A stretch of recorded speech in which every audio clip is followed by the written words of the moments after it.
একজন ছাত্রনেতা হিসেবে আমি কিভাবে ভালো থাকবো যদি আমাকে প্রতিনিয়ত, প্রতি মিনিটে, প্রতি সেকেন্ডে হত্যার হুমকি দেওয়া হয়? অথচ এই সরকার ক্ষমতা নেওয়ার পর শহীদ প্রেসিডেন্ট জিয়াউর রহমানের উপর সবচেয়ে বেশি প্রোগ্রাম করেছি, বাংলাদেশের জনগণের পক্ষে সবচেয়ে বেশি কথা বলেছি। এই সরকার যেন সঠিকভাবে ফাংশন করতে পারে সেজন্য আওয়ামী লীগ ছাত্রলীগদেরকে একা একা প্রতিহত করেছি, কিন্তু এখন পর্যন্ত এই সরকার আমাদের নিরাপত্তার জন্য কোনো কিছু করে নাই।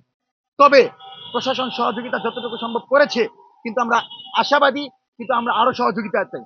যেহেতু এখন একটা সেকেন্ড, একটা মিনিটের জন্য আমি নিরাপদ না, সুতরাং নিরাপত্তা ছাড়া, সরকারের সরাসরি নিরাপত্তা ছাড়া আমার পক্ষে আর চলা কোনোভাবেই সম্ভব হচ্ছে না। পাশাপাশি আজকে যে মামলা করেছি সেখানে আমি উল্লেখ করেছি যে 13 তারিখ দিবাগত রাত থেকে আজকে 16 আগস্ট পর্যন্ত হাজার হাজার আওয়ামী সন্ত্রাসী বাহিনী আমাকে হত্যা করার হুমকি দিয়েছে। এবং তারা উল্লেখ করেছে, যেহেতু আমি বর্তমান সরকারের গঠনমূলক সমালোচনা করে শহীদ প্রেসিডেন্ট জিয়াউর রহমান আদর্শের উপর রাজনীতি করি, সেজন্য তারা বলেছে যদি আমি শেখ হাসিনাকে যা বলেছি গণভবনে সেটার জন্য যদি ক্ষমা না চাই, 1 সপ্তাহের ভিতর আমাকে হাদির কাছে পাঠিয়ে দেওয়া হবে। প্রতিনিয়তই তারা এই ধরনের বক্তব্য দিচ্ছে। সুতরাং আমার জায়গা থেকে আমি স্পষ্ট ভাষায় বলছি, আজকে আমি অভিযোগ করেছি, আমি দেখতে চাই প্রশাসন 24 ঘন্টার ভিতরে অভিযোগের প্রেক্ষিতে কতজনকে গ্রেফতার করে জিজ্ঞাসাবাদ। যদি তাদেরকে জিজ্ঞাসাবাদ না করা হয়, তখন আমাদের রাজনৈতিক আন্দোলনে যেতে কোনো বাধা থাকবে না। বাংলাদেশের সকল দলকে বলতে হবে যে আমরা এই জুলাই যোদ্ধা, এই গণঅভ্যুত্থানের অংশীদার, এই সরকারের অন্যতম পৃষ্ঠপোষক এই ভাই বোনদের পাশে থাকবো। যদি তারা আমাদের পাশে না থাকে, তাহলে আমরা মনে করব আওয়ামী লীগের টাকা খেয়ে বাংলাদেশে আবার নতুন রাজনৈতিক দলগুলোকে আওয়ামী লীগকে পুনর্বাসন করছে। ঠিক। সুতরাং যে কোনো মূল্যে এই আওয়ামী কুত্তাদেরকে গ্রেফতার করতে হবে। পাশাপাশি আপনাদেরকে কিছু বিষয় বলে যেতে চাই। প্রত্যেকটি জেলা ভিত্তিক ছাত্রলীগের যে সকল সভাপতিরা আছেন, যারা ডিসেম্বর মাসকে কেন্দ্র করে দেশে ঢুকা প্রবেশ করছেন, এদের প্রত্যেককে তালিকা করে গ্রেফতার করতে হবে। পাশাপাশি যে সকল আইডি থেকে এখন পর্যন্ত সরকার বিরোধী বিভিন্ন বক্তব্য প্রচার করা হচ্ছে এবং গণ অভ্যুত্থানের শহীদদের কটাক্ষ করা হচ্ছে, সেই আইডি গুলোকে চিরতরে বন্ধ করতে হবে। এবং গণমাধ্যমে আপনি দেখেছেন, বিভিন্ন গণমাধ্যম জুলাই গণ অভ্যুত্থানের নেতাদেরকে কিভাবে কুণ্ঠাসা করা যায়, কিভাবে তার চরিত্র হনন করা যায় সেই কাজ করছে। সুতরাং যদি গণ অভ্যুত্থানের পুরো বাহিনীকে আপনি এই সরকারের মুখোমুখি দাঁড় করান, তাহলে কিন্তু প্রকৃত অর্থে তারেক রহমানের বিরুদ্ধে যে ষড়যন্ত্র চলছে, সেই ষড়যন্ত্রের অংশ হিসাবে আমাকে হত্যা করার হুমকি দেওয়া হয়েছে। কারণ যখন আমাকে হত্যা করা হবে, স্বাভাবিকভাবেই আমার যে সকল রাজনৈতিক সার্কেলের লোকজন থাকবে, তারা তাদের রাজনৈতিক কৌশল হিসেবে অবশ্যই বলবে যে সরকার তাদেরকে অসহযোগিতা করেছে এবং আমাকে হত্যা করা হয়েছে। সুতরাং আমি মনে করি, যদি তারেক রহমান বাংলাদেশের জনগণের পক্ষে এবং বাংলাদেশের মেজরিটি নিয়ে নির্বাচিত হওয়ার পর জনগণকে মূল্যায়ন করতে চায়, তাহলে দয়া করে আমাদেরকে নিরাপত্তা নিশ্চিত করেন। খুনি শেখ হাসিনার ফাঁসি দ্রুত কার্যকর করে আওয়ামী লীগের মেরুদণ্ড ভেঙে দেন। যদি আপনি আওয়ামী লীগের মেরুদণ্ড ভেঙে দিতে পারেন, খুনি শেখ হাসিনার ফাঁসি দিতে পারেন, আমার মনে হয় জাতীয়তাবাদী দল সবচেয়ে বেশি নিরাপদ হবে।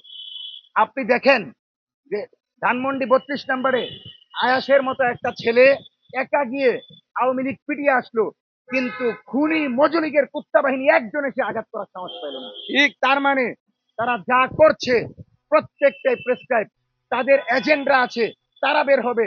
সুতরাং যারা তাদেরকে এখানে সাহস দিচ্ছে, তাদেরকে কথা বলার সুযোগ দিচ্ছে, পেছন থেকে আশকারা দিচ্ছে, তাদেরকে চিহ্নিত করেন।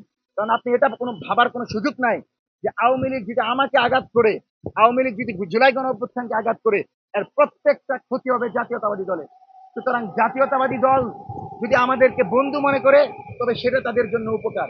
কিন্তু যদি তারা মনে করে যে তারাও সেটার সাথে অংশগ্রহণ করবে, অবাক হবেন। আমাকে একজন ফোন দিয়ে বলেছে যে তুই শুধু আওয়ামী লীগ না, তোরা ছাত্র দলের ছেলে পেলে দিয়া কোপাবো, ছাত্র দলের ছেলে পেলে দিয়ে তোরা মারবো। তো আমি বললাম যে ছাত্র দল কি আমার সাথে কোনো পার্থক্য আছে? বলছে তুই আওয়ামী লীগের চিনস না। তো এইভাবে যদি বিভিন্ন রাজনৈতিক সংগঠন এখন আওয়ামী লীগের কাছে যাওয়ার চেষ্টা করে, তাহলে তো ভাই জুলাই গণ অভ্যুত্থানের পর তারেক রহমান আর আমাদের পরিণতি একই হবে, কারো পরিণতি ভালো হবে না।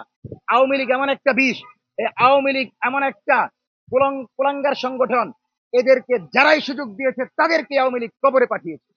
সুতরাং আওয়ামী লীগের কাউকে দয়া করে মুক্ত বাতাসে রাখবেন না। এই আওয়ামী লীগ যদি মুক্ত বাসে থাকে, ডিসেম্বরের পরিকল্পনা না, ডিসেম্বরে তারেক রহমানকে উৎখাতে ষড়যন্ত্র করছে আওয়ামী লীগ। সুতরাং ডিসেম্বরের আগে খুনি ফ্যাসিস্ট স্বৈরাচারী শেখ হাসিনাকে ফাঁসির দড়িতে ঝুলাতে হবে।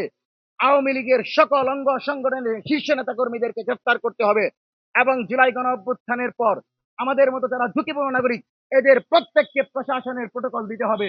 আমাদের যদি কিছু হয়, জাতীয়তাবাদী দল এবং বর্তমান সরকারকে কিন্তু ক্ষমা করার কোনো সুযোগ থাকবে না। সুতরাং সরকারের একজন সহযোগী হিসেবে, শহীদ প্রেসিডেন্ট জিয়াউর রহমানের আদর্শ উত্তরসূরি হিসেবে আমি মনে করি আমাদেরকে সাথে নিয়ে জুলাই গণ অভ্যুত্থানের আকাঙ্ক্ষার আলোকে বাংলাদেশ বিনির্মাণের লক্ষ্যে বর্তমান স্বরাষ্ট্রমন্ত্রী দ্রুত সময়ের ভিতর বসবেন এবং আওয়ামী সন্ত্রাসী বাহিনীদেরকে কিভাবে গ্রেফতার করা যায়, কিভাবে তাদেরকে আইনের মুখোমুখি করে সাজা দেওয়া যায় সে বিষয়টি নিশ্চিত করবেন।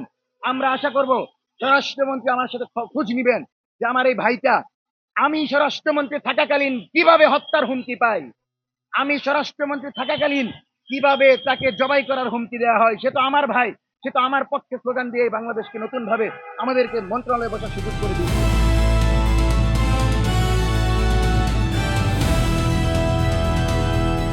দিনাজপুর টিভি, মানুষের জীবনের কথা বলে।